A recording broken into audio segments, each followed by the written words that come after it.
తిరుమల శ్రీవారి లడ్డూ తయారీలో కల్తీ నెయ్యి వినియోగంపై సిట్ దర్యాప్తులో కీలక పరిణామాలు చోటు చేసుకున్నాయి.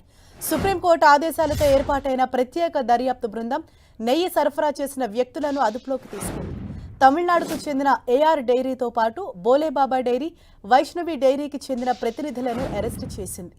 వారిని 3 రోజులుగా తిరుపతిలో విచారించిన సిబిఐ జాయింట్ డైరెక్టర్ వీరేష్ ప్రభుత్వ నేతృత్వంలోని సిట్ ప్రత్యేక బృందం విచారించింది.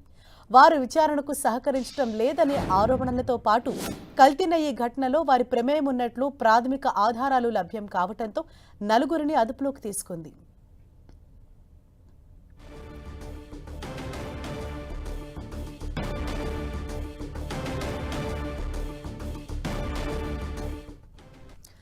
ఇదే విషయానికి సంబంధించి మరిన్ని డీటెయిల్స్ తెలుసుకుందాం. మా ప్రతినిధి మురళి మనకు అందుబాటులో ఉన్నారు. మురళి, హరీష, మీరు అన్నట్లుగా తీగలాగితే డొంకంతా కదిలినట్లు ఈ కల్తీ నెయ్యి వ్యవహారంపై సిట్టు మరిన్ని విషయాలు వెలుగులోకి తీసుకువచ్చింది. గడిచిన నెల రోజులుగా ఈ వ్యవహారం పైన సిట్టు ప్రత్యేక దర్యాప్తు బృందం ముమ్మరంగా గలిస్తుంది.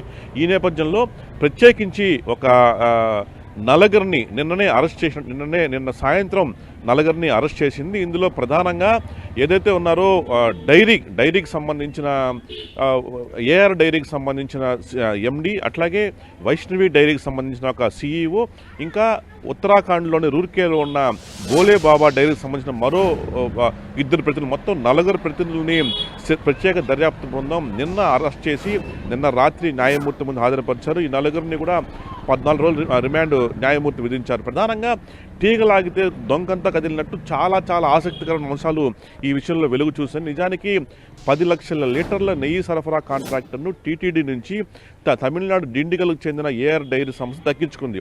నిజానికి ఏఆర్ డైరీకి అసలు ఆ మాత్రం ఉత్పత్తి చేసే సామర్థ్యమే లేదని ప్రత్యేక దర్యాప్తు బృందం నిగ్గు తేల్చింది. అక్కడికి వెళ్ళినప్పుడు వాళ్ళే ఆశ్చర్యపోయారు.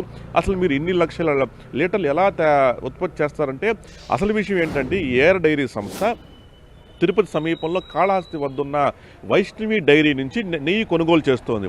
చివరకు సిట్టు బృందం వైష్ణవి డైరీ వద్దకు వచ్చినప్పుడు నిజం వారికి కూడా అట్లాంటి సామర్థ్యం లేదు. చాలా చిత్రంగా వారు కూడా ఉత్తరాఖండ్లో రూర్కీలో ఉన్న బోలే బాబా డైరీ నుంచి నెయ్యి కొనుగోలు చేస్తున్నారు. అంటే ఉత్తరాఖండ్లో తయారవుతున్న ఆ కల్తీ నెయ్యి తొలుత వైష్ణవి డైరీకి, వైష్ణవి డైరీ నుంచి ఏఆర్ డైరీకి, ఏఆర్ డైరీ నుంచి తిరుమల కొండకు సప్లై అవుతుంది. ఇది పూర్తిగా కాంట్రాక్టు నిబంధనలకు పూర్తిగా చట్ట విరుద్ధమైన పని ఇది. ఎందుకంటే ఉత్తరాఖండ్లో ఉన్న బోలేబాబా డైరీ కల్తీ నెయ్యికి పేరెన్నికైన సంస్థగా పేరుంది. వారు ఒక పెద్ద మాఫియా నడుపుతుంటారన్న సమాచారం ఉంది. ఈ నేపథ్యంలో కల్తీ నెయ్యి విషయంలో చాలా ఆసక్తి అంశాలంతా కూడా వెలుగు చూస్తూ ఉన్నాయి. అసలు ఎలా దక్కించుకున్నారు, వైష్ణవి డైరీ ఎందుకు వాళ్ళకి ఇచ్చింది, అంటే వైష్ణవి ఏఆర్ డైరీ సంస్థ పూర్తిగా ఒక బినామీ సంస్థగా మారిపోయి తెర వెనుక కథ నడిపిందంతా కూడా ఉత్తరాఖండ్కు చెందిన డైరీ, అట్లాగే వైష్ణవి డైరీ. ఈ మొత్తం వ్యవహారంలో మరిన్ని అరెస్టులు ఉండే అవకాశం ప్రస్తుతానికైతే 4 అంటే ఈ 3 డైరీలకు చెందిన 4 ప్రతినిధులు సిబిఐ, ఏదైతే సిట్టుతో ఏర్పాటైన సిబిఐ రాష్ట్ర ప్రభుత్వ జాయింట్ బృందం అరెస్ట్ చేసింది. ఇందులో మరిన్ని అరెస్టులు ఉండే అవకాశం ఉంది. హరీష, మురళి, నిందితుల్ని కోర్టులో ప్రవేశపెట్టారా?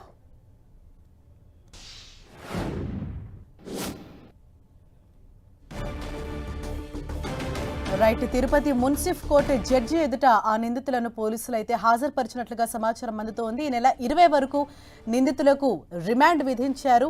తిరుమలలో కల్తీ నెయ్యి వ్యవహారంలో 4 అరెస్ట్ చేశారు. అలాగే మరిన్ని అరెస్టులు కూడా ఉండే అవకాశం ఉన్నట్టు తెలుస్తోంది.